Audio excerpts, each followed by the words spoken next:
Audio Jungle.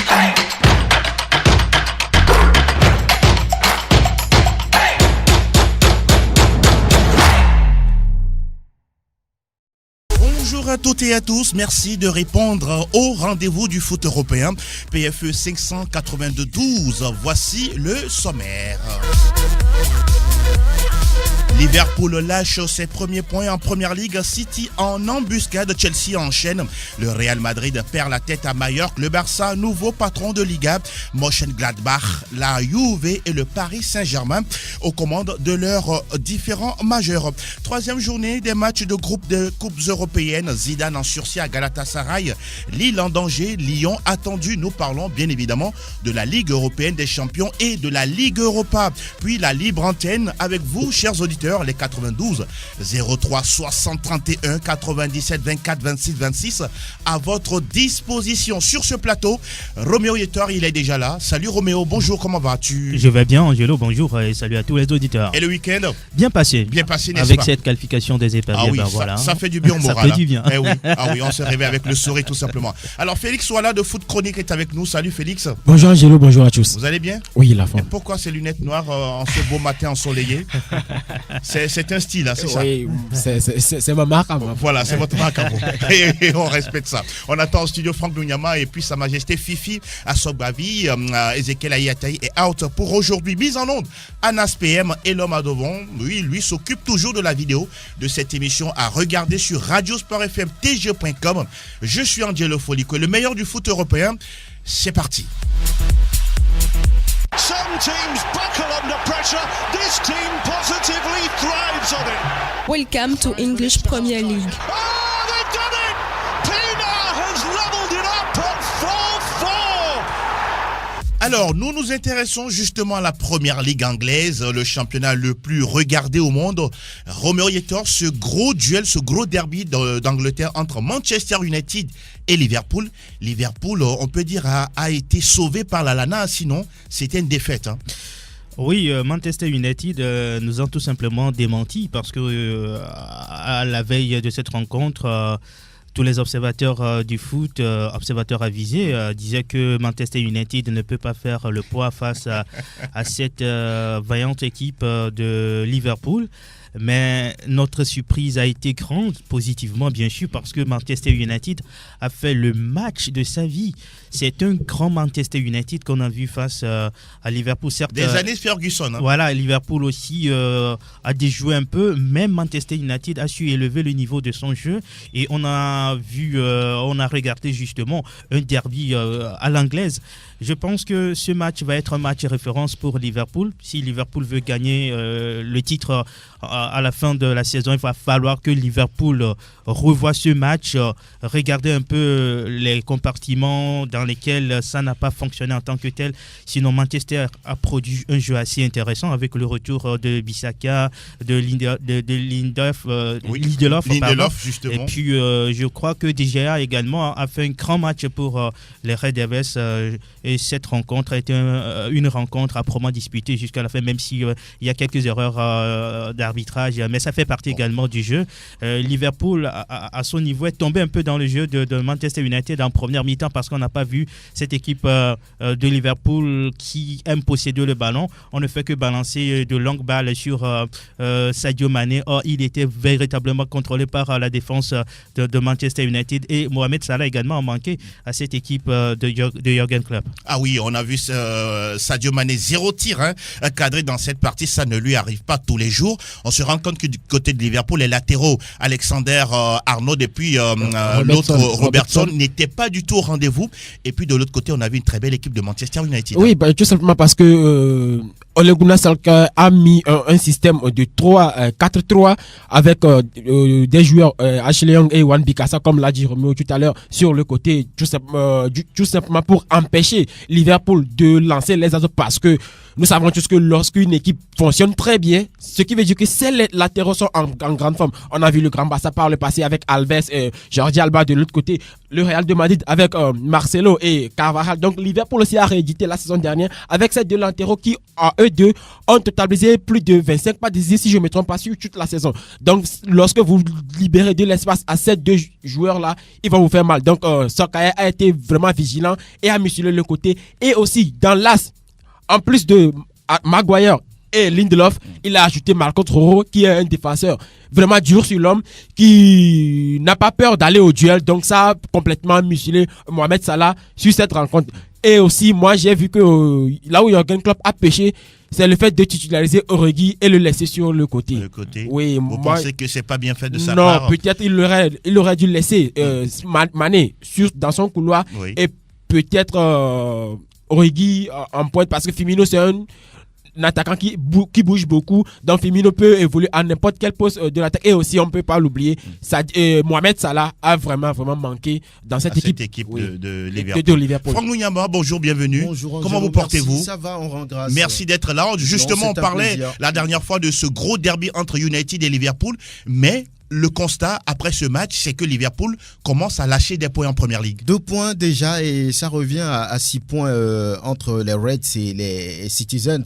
Sur ce match, je crois que ça a été une bataille tactique, finalement, on peut le dire, gagnée par le technicien norvégien qui était en sursis. Sur ce match, il fallait qu'il réagisse, il fallait qu'il gagne des points. Oui. Et il a pris un point, même si c'est à domicile. Vous aimez l'état d'esprit, l'intensité mise par ces joueurs-là? Oui, je pense que tous les joueurs ont compris à un moment donné qu'il fallait réagir. Et ce match était quand même la bonne occasion pour convaincre peut-être ou bien refaire un peu la paix avec les supporters. Ils ont réussi quand même à poser des problèmes, à tenir Liverpool. Ce n'était pas évident. Oui. Et avant le match, Jürgen Klopp disait à la conférence de presse qu'il était sûr que Manchester United n'était pas content de les jouer actuellement. Donc voilà. Après le match, je pense qu'il ne peut plus répéter la même chose, même si la VAR est intervenue 2 fois pour régler des situations difficiles. Sur le Camané, il y avait main, effectivement. Il y avait vraiment main. Et puis peut-être des petits déséquilibres sur Origi, sur le but de Manchester United. Mais dans l'ensemble, je crois que c'est des Mancuniens qui ont tenu la dragée haute à cette équipe de Liverpool. Les attaquants n'ont pas hésité, les couloirs ont été bloqués. Oui. Or, ça fait la force des Reds. Donc, je pense que ça fait un peu le respect de la logique depuis quelques saisons. Parce que ça fait 4 saisons, Liverpool n'a pas réussi à battre Manchester. Donc, c'est un peu ça. Ah oui, comme le disait récemment Joël Haït, comme quoi ils vont pas perdre. Ils ont fait match nul. On va s'intéresser à Chelsea, Roméo Yetor, une équipe très très jeune et qui savait 3 victoires d'affilée pour les hommes de Frank Lampard. Oui, même si les scores ne sont pas fleuves, on gagne sur des scores étriqués. C'est bien parce que, vous savez, la Première Ligue est un championnat assez compliqué à disputer. Si on arrive à grappiller des points au fil des journées, ça permet à des équipes comme Chelsea de rester en contact de Liverpool qui a pris le large. N'eût été ce premier arrêt au niveau de Manchester United. Je crois que Chelsea petit à petit avance dans ce championnat et je pense que ces victoires-là rassurent un peu l'équipe qui est également sur les tableaux de la Ligue des Champions. Et on va terminer avec City également qui gagne face à une équipe de Crystal Palace. C'était un match piège, mais Pep Guardiola et ses hommes sont bien sortis. Oui, là, de toute façon, nous savons la qualité de l'effectif des Sky Blues. On a vu qu'il y avait aucun défenseur central des métiers. Oui. La dernière fois, Fernandinho. Il en a l'habitude, Pep Guardiola, partout il est passé. De bouger un petit peu les joueurs, de changer de poste aux joueurs. Mais ce cas, c'est un petit peu différent parce que lorsque vous avez Rodri et Fernandinho Dallas, c'est pas évident. Vous ne pouvez pas affronter un grand match. Avec ces 2 joueurs-là, ils n'auront pas les réflexes habituels du milieu de terrain en défense centrale. Donc, c'était une belle victoire pour les Sky Blues, d'autant plus qu'il n'y avait même pas Agüero. Gabriel Jesus a tout simplement joué son rôle. Il a bien substitué le Kun en pointe de l'attaque. Et puis un beau but de David Silva au passage entre les jambes du gardien de Crystal Palace. Alors au classement, pour rappeler certains scores, Aston Villa qui fait 2-1 devant Brighton, Bournemouth et Norwich c'est 0 partout, 2-0 pour Everton devant West Ham United. Et puis quel score également, rappeler que Tottenham, oui, ça ne va pas très fort pour les Spurs, 1 but partout face à Watford. Et au classement, on se rend compte que Liverpool a désormais 25 points, 19 pour Manchester City. Le troisième, Laron est autre que Leicester avec 17 unités, 17 également pour Chelsea. Arsenal est 5e qui joue ce soir face à Sheffield United. Au bas du classement, on retrouve Newcastle 18e avec 8 points, 7 pour Norwich City. Et puis le bon dernier de la classe a pour nom Watford avec 4 unités. Au classement des meilleurs buteurs, Tammy Abraham est devant avec 8 réalisations, suivi de très très près par Sergio Kunagoro, 8 buts également. Et puis il y a Pierre-Emerick Aubameyang, le premier africain, il faut le saluer. Ah oui, c'est bon pour lui. Mais c'est intéressant. N'est-ce pas? On souhaiterait que Salah et Sané aussi soient dans le lot, mais pour l'instant, ça n'arrive pas. Pour l'instant, c'est compliqué pour eux. On suivra tout ça de très très près du côté de l'Outre-Manche. Le frein, cette fois-ci, l'Outre-Pyrénées. Va a golpear Barquero, ahí está, pierna izquierda de Barquero. Gol, gol, gol. Bienvenido y la Liga Española. Gol, gol, gol, gol, gol, gol, gol, gol, gol. Alors, l'information du côté de l'Espagne, Seigneur Romeo Yetor, c'est que le Real a perdu 2 fois, non seulement sur le terrain, mais également au classement. Justement, le Real, comme tu l'as dit dans les titres tout à l'heure, perd la tête à Majorque. Le Real qui s'incline pour la première fois cette saison, c'est lors de la 9e journée en déplacement sur le terrain de Majorque d'un autre Real. Oui. 0-1, but marqué depuis la 7e minute et puis c'est fini. Majorque a tout bloqué. Le Real n'a-t-il plus de ressources, on dirait? Qu'est-ce qui se passe à ce niveau-là? Je pense que dans cette rencontre, l'équipe n'était pas du tout inspirée. On n'a même pas eu d'occasion. C'est seulement dans la seconde partie, vers les 20 dernières minutes, qu'on a vu un certain Real qui essaie de bousculer, de pousser, de presser donc l'équipe adverse. Sinon, cette équipe n'était pas du tout inspirée. Doit-on toujours parler de fatigue, Roméo? Fatigue, non, mais écoutez, il y a pas mal de jeunes dans cette équipe. C'est que l'équipe ne se retrouve pas. Et Zinedine Zidane n'arrive pas à refaire cette équipe du Real. Et il ça a va perdu être sa compliqué magie, pour on dirait. le Français. Parce que c'est vrai, il y a eu quelques absents, mais cela n'explique pas cette défaite du Real. C'est contre Majorque, s'il vous plaît. Voilà, quoi. Cette équipe peut battre le Real Majorque, mais elle n'arrive pas. Ça veut dire tout simplement qu'il y a un gros souci au niveau donc, de la Maison Blanche. Alors, Franck Lunyama, ce premier revers des Merengues. Mais c'est quand même difficile à dire, mais ça explique, on va dire, la vie ou bien l'image un peu du Real depuis quelques mois déjà. L'équipe ne se retrouve pas, comme Roméo vient de le dire. Zidane ne trouve pas la bonne formule, les meilleures combinaisons. C'est très compliqué pour lui. Et il faut également dire qu'au niveau du sommet, ce n'est pas la rose avec les dirigeants. Vous pensez qu'il est suffisamment fragilisé aujourd'hui? Il est fragilisé. Il est fragilisé lorsque vous faites, on va dire, ces performances historiques inégalables, extraordinaires, et que derrière vous revenez pour essayer quand même de porter l'équipe vers le haut, de la tirer vers le haut, et que ça n'arrive pas. Zidane est quelque part fragilisé parce que par rapport à certaines de ses déclarations sur certains joueurs, il n'a plus, on va dire, peut-être le pouvoir aujourd'hui de conduire cette équipe du Real de Madrid, à mon avis. Lorsque le Real se fait battre par Majorque, ça interroge. 1-0 depuis la 7e minute, et c'est incapable pour les hommes, difficile pour les hommes de Zidane de revenir. Ça veut dire que cette équipe-là, elle doit se ressaisir. Elle doit se ressaisir. Maintenant, est-ce qu'elle a les moyens de se ressaisir? Toute la question est là. Si elle devait se ressaisir, on devait le voir dans le jeu, dans les prises de décision, dans le coaching de Zidane. Mais aujourd'hui, c'est très compliqué. La défense n'est pas stable. Les joueurs n'arrivent plus à se surpasser pour faire le travail. C'est compliqué pour le Real, et déjà qui perd la tête du championnat et qui laisse passer le Barça. Donc ça va être très compliqué. Et la dernière fois, la goutte d'eau qui fait déborder le vase, c'est Eden Hazard, qui est papa pour la 4e fois, qui n'était pas présent dans le groupe. Il va avoir une grosse famille. Il en a les moyens, Franck Lunyama. Oui, il a les moyens. S'il veut avoir 10, il en a les moyens.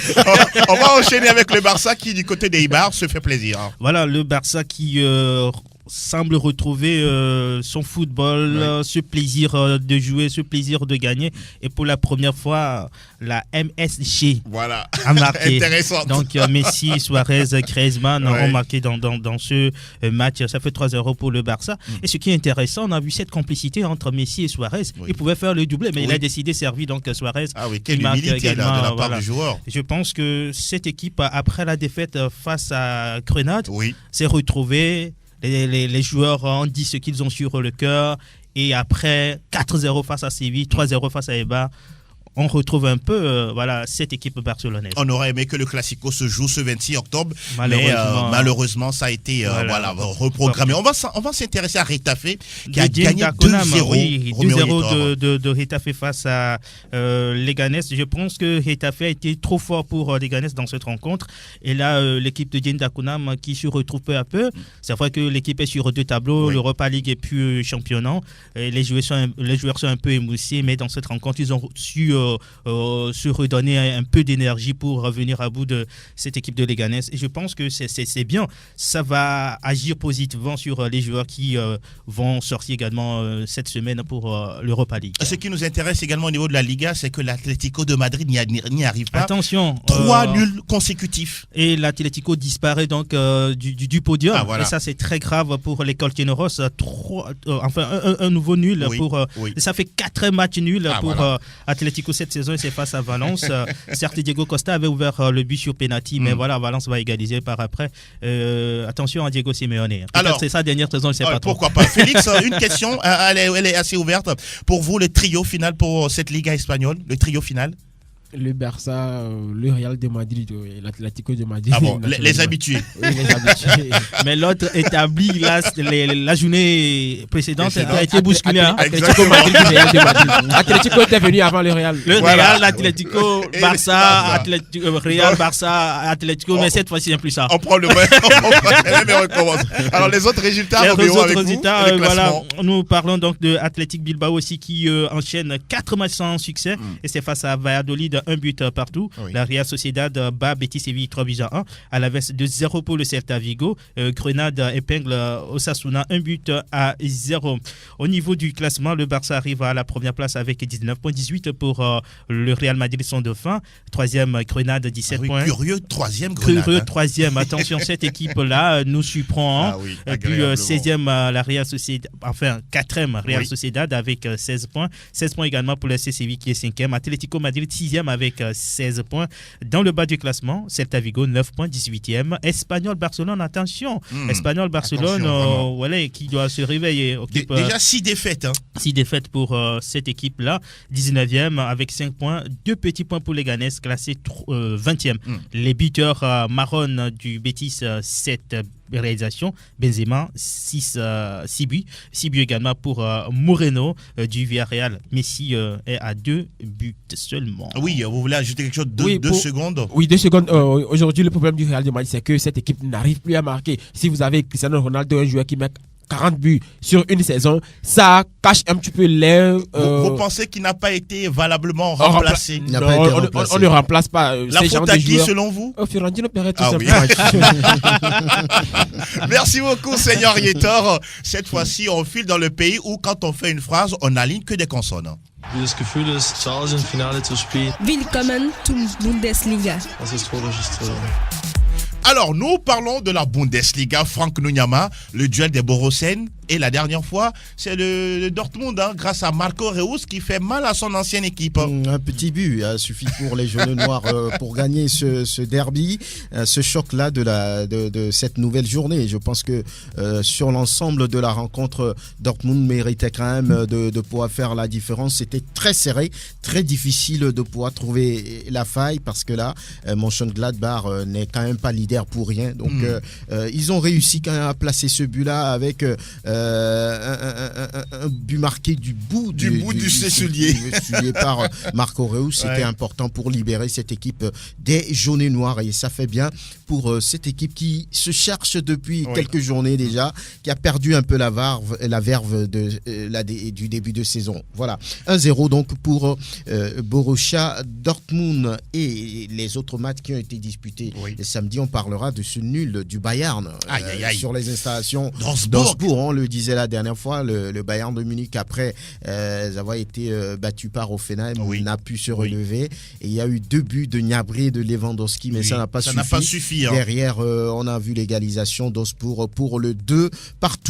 Leipzig n'a pas gagné, tenu en échec par Wolfsburg, 1-1. Timo Werner a également l'inusable. Il est toujours là, il est toujours là, l'un des meilleurs buteurs de ce championnat. Düsseldorf et Mayence 1-1 aussi. Union de Berlin a dominé Fribourg. C'est la surprise de cette journée, 2-0. Et il y a eu également un but partout entre le Werder Brême et puis Hertha Berlin. Francfort a balayé le Bayer Leverkusen 3-0. Mais hier, pour boucler cette nouvelle journée, Hoffenheim a dominé Schalke 2-0. Et Kramaric et surtout le Togolais, Ilas Bebou ont marqué. Ça fait du bien. À la 85e minute. Ce qu'il n'arrive pas à faire faire en équipe nationale. Ça fait son 3e but avec le Hoffenheim cette saison. C'est un joueur assez intéressant. On est en train de le retrouver, Franck. On le retrouve forcément quand il est dans son club, mais en équipe nationale, on le retrouve pas. Ça pose des questions. Voilà donc le point de cette nouvelle journée de la Bundesliga. On va dire que 21 buts ont été marqués. La meilleure attaque reste toujours le Bayern de Munich malgré son nul. 2 partout, ça fait 22 buts pour le club bavarois. Et derrière, la meilleure défense, c'est Wolfsburg qui n'a encaissé que 5 buts. Après 8 journées, les meilleurs buteurs, on les connaît. C'est Robert Lewandowski, 12 réalisations. Timo Werner, 6. Et puis Paco Alcácer du Borussia Dortmund qui a planté 5 réalisations. Du côté du classement, on a le Borussia Mönchengladbach en tête avec 16 points, suivi de Wolfsburg, 16 points aussi. Et le 3e, le Bayern de Munich avec un petit point de retard, 15 points. Borussia Dortmund, 15 points aussi. 4e, Leipzig boucle le top 5 avec 15 points. Lorsque vous le voyez, entre le 1er et le 5e, il n'y a qu'un petit point. C'est très très serré. Très serré. Au bas du tableau, on a Union Berlin qui avance un peu dans le classement, 14e, 7 points. Cologne qui gagne et qui se donne un peu de souffle, 15e, 7 points aussi. Augsbourg, 16e, 6 points. Mayence, 17e, 6 points. Et puis Paderborn qui ne réussit toujours pas, un petit point. Et il y a Leganés qui fait mieux que Paderborn. 2 points. 2 points. 2 points. Alors messieurs, l'Oktoberfest, Franck Lunyama, la fameuse période de la fête de la bière. Ça bat son plein déjà en Allemagne. C'est une tradition qui est toujours respectée. Là, lorsque vous voyez les joueurs bavarois, ils se mettent dans une tenue traditionnelle qui est quand même, on va dire, très important là-bas dans la Bavière. C'est une période assez importante, surtout en Bavière, et on n'aura jamais l'occasion. Jamais. Vous allez voir les joueurs avec leurs compagnes, leurs épouses, et tout le monde se fait la fête. Et on tient, on va dire, de gros pots de bière, mais c'est sûr qu'ils ne boivent pas tout. Non, parce que c'est pas évident. C'est juste pour faire respecter la tradition. Donc c'est un peu intéressant du côté de la Bavière. En tout cas, un pays de tradition, l'Allemagne, Félix. Ce qui est bon sur la Bundesliga cette saison, c'est qu'entre la première place et la 9e place, il se tient. Il n'y a que 2 points. Donc, 2 petits points. Oui, ça montre la compétitivité dans ce championnat, parce que même si on sait qu'à la fin, il n'y a que le Bayern. Vous êtes rassuré que le Bayern sera champion? Pas rassuré, mais on est déjà habitué à faire ça depuis la saison dernière. Je pense que le Bayern ne gagne plus facilement le titre. Oui, pas facilement, mais à la fin, c'est parce que la saison dernière, normalement, on s'attendait à ce que le Borussia renverse le Bayern, mais lors du match retour, une déculottée 5 buts à 0. Cette saison, il y a Mönchengladbach également. Ils vont travailler sur la durée. Toute la question est là. Ça fait plusieurs adversaires maintenant. De bière à partir de cette semaine. Alors, on a parlé de l'Allemagne. Cette fois-ci, on va parler du pays voisin, justement, de l'autre rang. Monaco, le champion. Et quel spectacle pour une dernière victoire. 100% Ligue 1, Conforama. Lacazette réussit le sien, 28e but de la saison sous les couleurs de Lyon avant de quitter le club. Alors, justement, on enchaîne avec cette équipe de Monaco. Monaco qui a gagné sur le fil 3-2 hier face à Rennes grâce à un certain Ben Yedder qui, du coup, est meilleur buteur du championnat. Monaco, on revoit cette équipe enfin. Je pense que c'est le meilleur début de la saison des Monégasques. Quand on prend les 2 dernières saisons, celle-ci est la meilleure pour Monaco. C'est bien d'avoir recruté Ben Yedder, l'ancien de Séville. Il apporte beaucoup à Monaco. Je pense que Monaco, avec l'allure, bien l'énergie avec laquelle les joueurs ont entamé cette saison, si l'équipe arrive à garder cette dynamique-là, ça pourrait permettre à Monaco d'être classé au moins 5e. Pourquoi pas? Oui, parce que la victoire, ça a été une victoire assez importante et ils ont cherché ce succès-là et ils l'ont eu. Je pense que le mental avec lequel ils ont abordé cette rencontre, s'ils restent sur la même philosophie, je pense que Monaco va nous surprendre agréablement cette saison. Alors, Franck Lunyama, on va parler d'une équipe qui est Lille. Ça fait 9 matchs que l'équipe, toute compétition confondue, bien sûr, ne gagne pas. Qu'est-ce qui se passe avec Christophe Galtier? Avant de revenir, juste un mot sur Monaco qui a fait une victoire assez intéressante et importante sur parce le que fil. Rennes n'est pas facile à jouer. Pas du tout. C'est l'un des clubs les plus difficiles à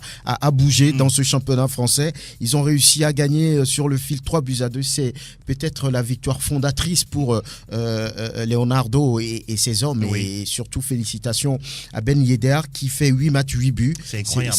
Il répond quand même à ce qu'on a investi pour l'avoir. Je pense que Monaco, normalement, avec l'effectif que cette équipe a, pouvait quand même disputer le haut du tableau, mais ça ne va pas. On espère que dans les prochaines journées aussi avec Silimani. Pourquoi pas. Ce sont de bons joueurs. Ça va venir et que cette équipe va se retrouver. Maintenant, Lille, je pense que Lille est un peu tombée, je ne sais pas, je ne veux pas dire la facilité. Il y a peut-être aussi le départ de l'Ivoirien. Pépé, une dépendance accrue d'Osimhen. Cette équipe ne se retrouve plus. L'Ivoirien a laissé des traces. Il était beaucoup passeur décisif. Il a marqué beaucoup de buts la saison dernière. Il souffre de l'absence de ces joueurs. Aujourd'hui, Osimhen marque des buts, mais il est seul au monde. Il est seul et il ne peut pas tout faire. Donc, Christophe Galtier a perdu peut-être un peu le discours. Il va falloir remobiliser la troupe pour permettre à Lille d'avancer. Autrement, c'est la cata derrière. Parce qu'à l'heure où nous parlons, Lille est 7e au classement. C'est pas du tout rang quand même digne. En tout cas, ils sont toujours dans le premier partie du tableau. Voilà. Bon, ils risquent de tomber dans l'autre côté. Dans l'autre moitié du tableau. En plus qu'ils sont engagés aussi en Europe. En Ligue des Champions, on va en parler tout à l'heure. On va s'intéresser à cette belle victoire de Reims, 1-0.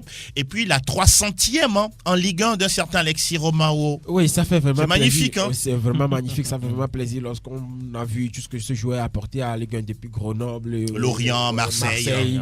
Où il a réalisé quasiment son meilleur passage en Ligue 1. Donc ça fait vraiment plaisir pour un joueur qui a vraiment apporté pour notre sélection. Et on va s'intéresser également à Toulouse de Mathieu Dosevic qui à un moment donné ne gagnait plus, mais avec Comboiré, on dirait l'effet Comboiré, ça marche. Oui, pour l'instant ça marche parce que gagner Lille 2-1, c'était pas donné. Justement. Et ils l'ont fait surtout à domicile. C'est bien pour Toulouse, mais il faut garder surtout cette même envie de vouloir gagner les matchs parce que la suite va être compliquée. Il a l'habitude de ces missions compliquées, Antoine Comboiré. Il est passé par Lens, il est passé par Dijon. Donc c'est un peu un sapeur-pompier. Il arrive pour aider Toulouse à revenir dans le milieu de tableau et il commence très bien avec cette victoire sur quelle équipe? Lille. C'était pas évident. C'est un bon début pour lui et ça peut-être rassurer les joueurs. Ça peut déclencher quelque chose. Vous gardez la parole. On s'intéresse à la première sortie de Rudy Garcia. Ratée ou acceptable selon vous? Lorsqu'on voit un peu ce que réalise l'équipe depuis un bon bout de temps, on peut dire que c'est une entrée ratée pour Rudy Garcia. Parce que la dernière fois, on le dit, lorsqu'une équipe est enfoncée dans le doute, c'est difficile de la remonter tout de suite. Sur ce match-là, c'est vrai que c'était Ils Dijon. ont eu plein d'occasions. Hein. Sur le papier, beaucoup se disaient oui, Dijon et Lyon va prendre peut-être ses 3 premiers points après 7 matchs sans victoire. Oui. Ça n'a pas été le cas. L'équipe n'a pas encore retrouvé sa confiance. Il y a toujours ce doute-là qui s'est installé depuis très longtemps. Vous avez vu les banderoles des supporters qui n'étaient pas du tout contents de voir Rudy Garcia. Oui, en fait, une frange des supporters. Oui, ils l'ont signalé. Ils étaient 70% à dire non à cette arrivée-là. Ouais. Donc pour le moment, il faut que Rudy Garcia arrive à convaincre ces supporters-là. Par quoi? Par des victoires, par sa touche. Pour le moment, sur ce premier match, on n'a pas vu sa touche. C'est très difficile. Ce n'est que son premier match. Et j'espère pour lui que dans les journées à venir, il va permettre à Lyon de retrouver la voie de la victoire. Rudy Garcia, vous le voyez trop sous pression? Oui, il est sous pression. Moi, ce qui me plaît chez Jean-Michel Aulas, c'est que c'est un président qui fait à sa tête, il ne... Ah d'accord. Oui. Vous aimez ce genre de personnes? Oui, c'est des hommes de caractère. Moi, je l'aime bien parce que naturellement, Rudy Garcia ne devrait pas signer à l'Olympique de Marseille, à l'Olympique lyonnais. Vous pensez qu'il n'a pas le coffre? Non, pas le coffre, mais vous savez, il y a une rivalité historique entre son passé, bien sûr, et l'OL. C'est deux choses diamétralement opposées, mais il l'a fait parce que pour lui, c'est l'homme de la situation. Tout simplement montrer qu'il s'est trompé en faisant venir 2 Brésiliens qui ne connaissaient pas le foot. Pas le football français, mais le management en France. Il a confié la maison à Rudy Garcia, qui lui connaît très bien la Ligue 1. Notamment, on a vu ce qu'il a eu à faire par le passé avec la Marseille, génération Lille. Avec Lille surtout. Champion de France avec Eden Hazard. En 2012. Exactement. Alors, on va s'intéresser à d'autres résultats. Le Lyon, justement, a fait 0-0 face à Dijon. Et puis le Paris Saint-Germain, bon, naturellement, qui a gagné face à Nice, 4-1. Doublé de Di Maria, 1 but d'Icardi et puis un autre de Kylian Mbappé, de retour à la compétition. Alors, au classement, pardon, on a parlé de Marseille? Pas encore. Pas encore. Voilà, je me disais que j'ai oublié quelque chose là. Marseille qui a gagné hier 2-0. Ah oui, c'est bon pour le moral. Hein. Surtout avant le classique. Oui, le dernier but pratiquement à la fin de la rencontre, même si Marseille savait qu'avec un but, on pouvait gagner le match. Je crois que c'est une très belle victoire pour les Phocéens. Et puis, ils arrivent à la 4e place avant de jouer contre le Paris Saint-Germain. Bon. Maintenant, ils peuvent se dire qu'on peut battre le Paris Saint-Germain. Il fallait se forger un mental. Il fallait se donner une certaine confiance, se remobiliser après 4 matchs sans victoire, 3 nuls, une défaite. Il fallait gagner face à cette équipe qui est quand même pas très en forme en ce début de saison. Donc c'était l'occasion pour Marseille de se remobiliser, d'amasser, on va dire, une bonne dose de confiance avant d'aller voir le Paris Saint-Germain, parce que là ça va être très compliqué. Je vois pas Marseille tenir en échec cette équipe de Paris. Donc il va falloir au moins prendre ces 3 points avant ce déplacement-là, et ils l'ont fait. Je pense que c'est une bonne chose pour le groupe et le technicien portugais. Oui, ils ont pris de la confiance avant le match face au PSG. Après ce match, ils vont encore la perdre. Ils ont une semaine difficile. Hein. Ils sont 4e avant d'affronter le PSG. Après ce match, ils vont encore perdre cette place. C'est ce que vous voyez. Oui, parce qu'il y a normalement, naturellement, l'OM devrait bouger parce que face au PSG, de toute façon, vous allez perdre. De toute façon, d'ici vendredi, on va en parler. Ne vous inquiétez pas. Alors, au classement, on se rend compte que le Paris Saint-Germain est sur le monde avec 24 points. 19 pour Nantes, qui est bien le dauphin du club francilien. 3e, Reims d'Alexis Romao, s'il vous plaît, avec 17 unités, 16 pour Marseille au pied du podium. Toulouse, on retrouve Toulouse à la 15e place. Monaco, 14e. Lyon est 17e, s'il vous plaît, avec 10 points engrangés en 10 journées. Et puis, Nîmes est 18e, suivi de Dijon. Et puis, bon dernier, Strasbourg. Au classement des meilleurs buteurs, Wissam Ben Yedder est le seul leader avec 8 réalisations, suivi de Victor Osimhen et de Habib Diallo, 7 buts chacun. Le frein, cette fois-ci, le pays où quand on marque des buts, on fait ouh.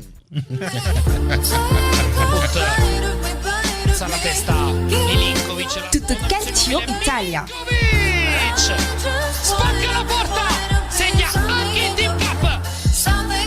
Alors, Franck Munyama, vous avez souvent l'habitude de voir la célébration de Cristiano Ronaldo, hein, quand il s'élève et quand En toute puissance. quand il revient sur terre, ça crie. C'est quand même intéressant. C'est intéressant. On a vu certains joueurs qui ont copié ça. Lorsque vous voyez un joueur de Bruges, Voilà. qui, après avoir marqué, a célébré son but face au Real Madrid. Face au Real Madrid. Je pense que cette célébration plaît quand même à beaucoup de personnes. Alors là, et la dernière fois face à Bologne, ça n'a pas été facile. L'équipe était très très difficile à jouer. La preuve après le but de Cristiano Ronaldo, l'équipe de Bologne a réagi tout de suite en égalisant.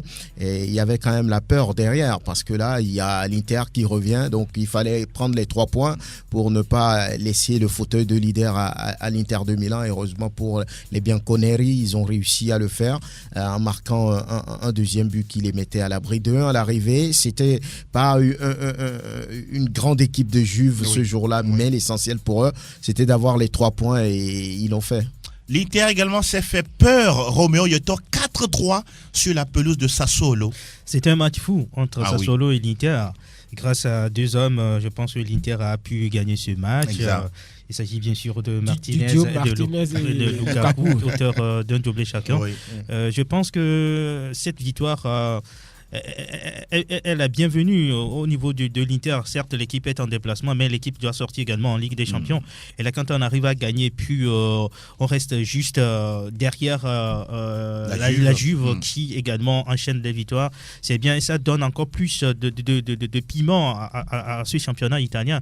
Il y a quelques années, c'est la Juventus ou rien. Maintenant, on voit l'Inter qui revient, l'Inter qui arrive à gagner des matchs, qui arrive à imposer la concurrence, c'est très bien. L'autre équipe également qui essayera cette année d'aller titiller le haut du tableau, c'est Napoli qui a gagné 2-0 face à Hellas Vérone grâce à un doublé de Arkadiusz Milik.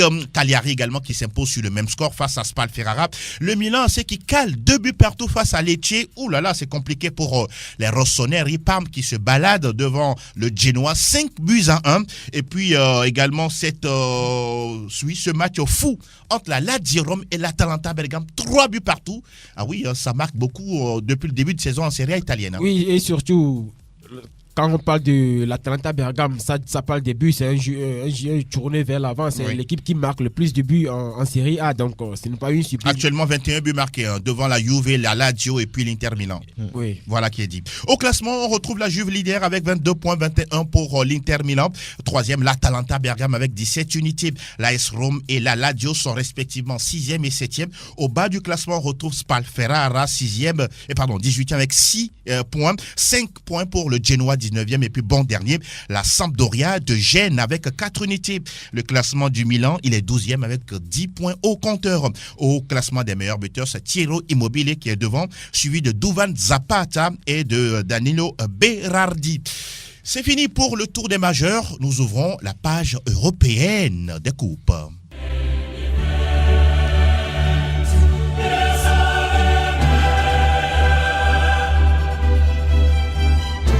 La 3e journée des matchs de phase de groupe de la Ligue européenne des champions, Franck Munyama.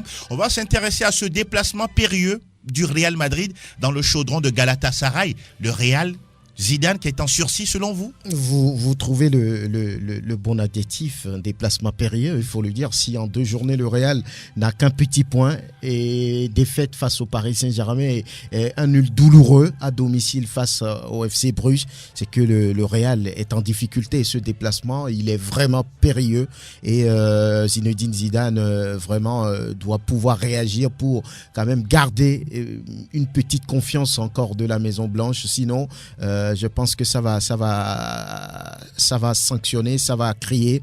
Et là, Galatasaray au Telecom Stadium Arena, ça crie de partout. C'est un brasier finalement et je pense qu'il va falloir un Real assez solide dans la tête et dans le jeu pour pouvoir faire la différence. Autrement, le Real reviendra peut-être avec 0 point. Roméo, votre avis sur ce déplacement du Real Madrid? Ça craint, parce que ce Real n'arrive plus à convaincre. C'est un peu un Real qui marche sur ses adversaires. Galatasaray est une équipe qu'on gagne difficilement à domicile. Paris Saint-Germain a souffert avant de marquer un petit but face à Galatasaray. Galatasaray qui a également un point, tout comme le Real Madrid. Cette équipe va vouloir tout faire pour ne serait-ce que engranger ses 3 premiers points de la saison, soit faire un match nul. Et là, le Real qui se retrouve également diminué puisque Gareth Bale ne sera pas là, Luka Modric. Peut-être Toni Kroos de retour, mais n'est pas très en forme. Et Carvajal également a été absent lors de la dernière journée en Liga. C'est compliqué pour Zinedine Zidane. Mais on sait, le Real, quand il est dos au mur, il arrive à se sortir d'affaire et c'est tout le mal qu'on souhaite à cette équipe. L'autre équipe également qui est en difficulté en ce début de campagne européenne, c'est Tottenham, finaliste la saison dernière. Cette équipe, ça ne va pas du tout. Oui, ça ne va pas. De toutes les façons, Tottenham n'est pas habitué à jouer les premiers rôles en Europe. La saison dernière, je peux dire, c'est grâce à la mise en forme de certains habitués. Ils reçoivent l'Étoile Rouge de Belgrade, ça peut le faire? Ça, avec Tottenham, ce ne serait pas facile, mais c'est possible quand même pour cette équipe de se mettre en confiance parce qu'une fois que les victoires suivent, la confiance naît. Bayern Munich face à quelle équipe déjà? L'Olympiakos, le Pirée. Bon, je pense que c'est le Bayern on peut dire c'est ça, le Bayern, c'est le club faire, allemand. Après avoir détruit Tottenham 7-2, je pense qu'ils ont encore des ressources, ils sont en confiance pour quand même faire pour exploser cette équipe d'Olympiakos. Mais attention, nous sommes en football, tout peut arriver. Oui. Mais sur le papier, il n'y a rien à dire. Le Bayern est nettement devant cette équipe. Vous voudrez garder la parole, le déplacement de la Juventus au Lokomotiv Moscou. Oui, dans le froid là-bas, et je pense qu'il va falloir jouer. C'est toujours des clubs très compliqués, très difficiles à jouer. Pardon, c'est la Juve qui reçoit plutôt. Qui reçoit. Donc à la maison, on peut dire que là, les blancs-noirs sont vraiment devant par rapport à la victoire dans ce match-là. Ils ont les moyens quand même de dominer ce match-là et prendre des points pour la suite. Je pense que la Juventus n'aura pas trop de problèmes face à cette équipe de Lokomotiv. Alors, on va s'intéresser à un match également peut-être fou, spectaculaire, quand on voit le papier. Ajax-Chelsea, Roméo Yetor. Oui, Ajax-Chelsea, c'est une rencontre que tout le monde aimerait bien regarder parce qu'on ne voit pas très souvent cette affiche Ajax-Chelsea en Coupe européenne. Ajax qui garde toujours sa façon de jouer. Chelsea en championnat, oui, qui démontre de très belles choses avec de jeunes joueurs. Et on a envie de regarder ce match. Maintenant, le souci avec l'Ajax à domicile, cette équipe hollandaise n'arrive pas à surmonter la pression du public et là parfois comme à l'extérieur. Oui, à l'extérieur ils se sentent à l'aise pour dérouler leur beau football. Maintenant face à Chelsea, on se demande si Chelsea va copier un peu Tottenham. On verra bien. Oui, j'aime la chute de Roméo parce que là, lorsque vous voyez le match qui a éliminé l'Ajax en demi-finale, Tottenham est allé faire la différence, mené 2-0. Cette équipe est revenue quand même pour finalement battre les Néerlandais. Ça veut dire que Chelsea peut surfer sur, on va dire, ce match-là pour faire très très mal aux hommes d'Eric Ten Hag. Alors, on va s'intéresser au club français. Lille qui reçoit Valence, et puis Lyon également qui va jouer, je ne sais pas quelle équipe, il va falloir vérifier. Normalement, ça doit être le Benfica. Voilà, Lyon qui est en déplacement. Vous voyez comment ces deux matchs-là des clubs français? Difficile pour ces deux clubs français parce que Benfica Lisbonne est un habitué de ces genres de rendez-vous alors que l'Olympique Lyonnais est présent une fois sur deux. Contrairement à Lille, je dirais tout simplement qu'il tombe sur un gros morceau comme durant toute sa campagne européenne parce que Valence, c'est une équipe qui aime titiller les gros. Ils l'ont fait par le passé avec Manchester United et j'en passe. Ces deux clubs français ne sont pas en confiance du tout. Lille a aligné 9 matchs sans victoire en Ligue des Champions. Et face à un club comme Valence, je pense que Christophe Galtier doit pouvoir sortir le gros jeu, le gros match pour pouvoir arracher ne serait-ce qu'un petit point. De l'autre côté, Lyon est plongé dans le doute. Et sur ces genres de matchs, c'est très compliqué. Peut-être on peut se satisfaire d'un match nul du côté des Guns, pourquoi pas. Vous pensez que les clubs français, il n'y a que le Paris Saint-Germain qui peut sortir la tête de l'eau, Roméo? Pour l'instant, c'est Paris qui arrive à le faire. Et la déception cette saison, c'est Lyon. Parce que Lyon, dans la poule de Liverpool la saison dernière, oui, on a vu, c'est Liverpool ou City. De City, on a vu ce que Lyon a fait en Angleterre. Mais cette année, avec pratiquement le même effectif, Lyon n'arrive plus à enchaîner. Ça fait mal, surtout aux supporters lyonnais, peut-être avec Rudy Garcia, qui va insuffler une nouvelle énergie à cette équipe. On verra bien le visage des Lyonnais en Ligue des Champions avec Rudy Garcia. En tout cas, on suivra tous ces matchs dès demain, mardi, et puis mercredi, bien évidemment, sur nos antennes avec notre partenaire Canal+. On va remonter le générique PFE et derrière, nous parlons des Ligue Europa. Le club qui nous intéresse en Ligue Europa, c'est Retafe de Djenda Konam. Franck Nunyama, aujourd'hui leader de sa poule, qui reçoit à domicile la formation du FC Bâle. Occasion de gagner et de prendre le large. Je pense que ce serait très mal vu de ne pas rester dans la même dynamique. On est leader de ce groupe et on reçoit surtout à domicile pour le compte, je crois, de cette 3e journée. Il n'y a pas lieu de se louper là-dessus. Ce serait vraiment une grosse erreur de la part de Djenda Konam et ses coéquipiers. J'ai comme l'impression qu'ils vont pouvoir aligner quand même les bons résultats parce qu'ils viennent de gagner aussi en championnat. Oui. C'est également une sorte de confiance engrangée avant ce match-là à la maison. Et sur les 2 matchs, il y a un seul buteur, Alvaro Rodriguez, qui a marqué 3 buts pour cette équipe de Retafe. Et quand il est en forme, tout va bien pour cette formation de la banlieue de Madrid. Retafe doit faire attention parce que le FC Bâle a déjà joué la Ligue des Champions. Ah oui. Ça veut dire que c'est une équipe qui connaît un peu le niveau européen. Exact. 4 points pour Bâle juste derrière. Retafe qui est à 6 points. Oui. Un match nul, peut-être ça va arranger le FC Bâle, mais Retafe doit gagner parce que la phase de retour aussi va être compliquée au moment où le championnat aussi va rentrer dans sa phase active. Et là, je pense que Retafe doit faire attention à ne pas sous-estimer donc cette équipe suisse. En tout cas, on suivra ce match-là jeudi, bien évidemment, pour le compte de la Ligue Europa, la 3e journée des matchs de phase de groupe. 9h45 minutes, justement, c'est l'heure de vous recevoir à travers le 92 03 60 31 97 24 26 26 et la libre antenne. Vous êtes déjà là, il y a déjà un premier auditeur qui se signale. Bonjour. Le voisin, c'est le voisin. C'est le voisin, comment ça va? Le voisin tout puissant. Comme dirait quelqu'un, vous êtes en allant là. Le voisin le plus son bien. Ah bon, c'est votre titre foncier. Oui. Oui, mais c'est pas bien, ma vraie ou faux. Non, mais c'est la réalité. Il n'y a pas autre chose à dire.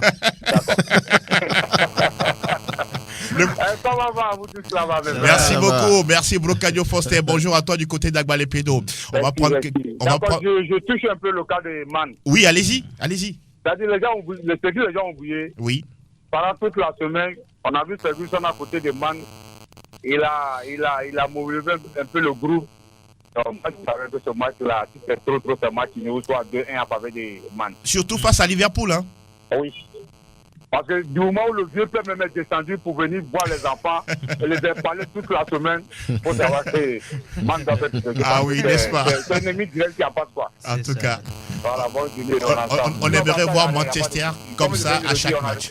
Voilà. Merci beaucoup, mille merci, à très bientôt. Quelqu'un d'autre derrière Brocadio Foster, bonjour. Alors bonjour. Comment ça va? Ça va bien. Nous voulons vous connaître. Roger de Tomblé. Alors, à Tomblé, vous nous recevez bien là-bas? Oui, très bien même. Alors, Roger, allez-y. Non, je veux vous saluer et vous dire courage. Merci beaucoup, Roger. Vous supportez quelle équipe, vous? Real Madrid. Ah, la Maison Blanche. Bon courage. Mais je suis le fan premier de RL7. Ah, super. C'était 101 buts. N'est-ce pas? Oui, le meilleur joueur du monde. Le meilleur joueur du monde. Merci beaucoup, Roger. À très bientôt. Quelqu'un d'autre derrière. Bonjour, auditeur. Oui, bonjour. Vous êtes en direct sur PFE. Comment ça va? Très très bien, Joël Folico. Ah, Joël Haï, le mancunien. Ah oui. Vous l'aviez dit la dernière fois. Hein? Je vous avais prévenu. Oui, c'est vrai. Je vous avais bien dit que Liverpool aura son arrêt ou bien son frein. Oui. Manchester. Mais on dirait que c'est la solidarité des mancuniens là, City et United là. Bon, solidarité, pas vraiment, mais Manchester United est unique, voilà. D'accord, voilà qui est dit. Juste pour... Merci beaucoup, Joël. On se retrouve très très bientôt pour d'autres aventures européennes. On va prendre quelqu'un d'autre qui s'affaire du côté d'Anas PM. C'est la libre antenne. Vous avez encore pratiquement 7 minutes encore ensemble à passer pour le compte de vos avis concernant vos clubs préférés. Auditeur en ligne, bonjour. Oui, bonjour, monsieur. Comment vous allez? Nous allons tous bien et vous? Super bien. Alors, nous vous écoutons. C'est Agbé le Fasségois. Hein. Oui, Agbé le Fasségois. Ça va bien, j'espère. Comme du passé dans l'eau. D'accord, allez-y. Ah, ok. Juste féliciter FC Barcelone. Hein. Oui. On sait que c'est ce qu'il va faire quand même. C'est ça. Ok, bonne journée à vous. Merci beaucoup, Agbé le Fasségois. À très bientôt. Quelqu'un d'autre qui vous suit, auditeur, bonjour.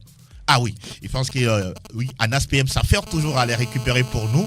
Ils sont bien nombreux ce matin, comme d'habitude. Auditeur en ligne, bonjour. Bonjour Angelo. Comment vous portez-vous? Je vais très bien. Ah, Ibro le Barcelonais. 100% lui-même. Ça fait un moment. Alors, nous vous écoutons, ouais. Ibro. Chacun à sa place, comme d'habitude. Un adage enlevé dit nous coucou le stop à vous qu'on a beaucoup. Un coucou à toi de nous pas de faire salut nous. Oui. Je salue tout le plateau aussi. Bonne journée à tout le monde. Merci beaucoup, Kwadénou Kwadé. Pardon, Ibro le Barcelonais, justement. Bonjour également à Kwadénou Kwadé. Est-ce qu'il est là, CR7? CR7, Ouroma Falilou. Oui. Eh bien, il est du côté du Ghana pour quelques affaires. Okay. Voilà. Auditeur, bonjour. Comment ça va? Nous allons bien. Comment il s'appelle? Mounirou, le madrilène. Oui, j'ai dit bonjour à tous les maisons blanches. Les vrais supporters de Real Madrid, pas les faux supporters. Nous, ça fait le choix, nous, on générait toujours Madrid. N'est-ce pas? À la Madrid. Mais dis-moi, qu'est-ce qui ne va pas? Quel est le problème aujourd'hui à la Maison Blanche? Ça va aller. Même avec Courtois. Bien. Merci beaucoup, Mouniro, de nous avoir appelés dans l'émission.